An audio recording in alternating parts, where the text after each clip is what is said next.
సంపంగి పూలు ఎలా చేసుకోవాలో ఈ వీడియోలో పక్కా కొలతలతో చూసేద్దాం. సో దానికోసం ముందుగా నేనైతే 1 కప్పు మైదా తీసుకొని అందులో కొంచెం సాల్ట్ వేసి తర్వాత 2 స్పూన్లు వేడి చేసిన నెయ్యి కూడా వేసి బాగా కలుపుకోవాలి.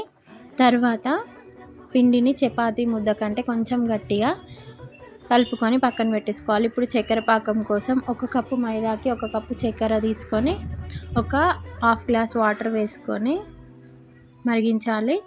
ఇప్పుడు కొంచెం ఇలాచీ పొడి కూడా వేసి తీగ పాకం వచ్చేలా పాకం రెడీ చేసుకొని పక్కన పెట్టేసుకోవాలి. ఇప్పుడు పూరి పిండి తీసుకొని వాటిని చిన్న చిన్న పూరీలా ఒత్తుకొని చూపిస్తున్న విధంగా పూరి మధ్యలో ఘాట్లు పెట్టేసుకోవాలి. తర్వాత ఆ ఘాట్లని ఒకదానికి ఒకటి కలుపుతూ ఇలా చూపిస్తున్న విధంగా పువ్వులు రెడీ చేసుకోవాలి. లాస్ట్కి అన్నీ కలిపి ఒక దగ్గరనే ఇట్లా అతికి పెట్టేసుకుంటే సంపంగి పూలు అయితే రెడీ అయిపోతాయి. సో తర్వాత ఇంకా బాగా హీట్ అయిన ఆయిల్లో ఒక్కొక్కటి వేస్తూ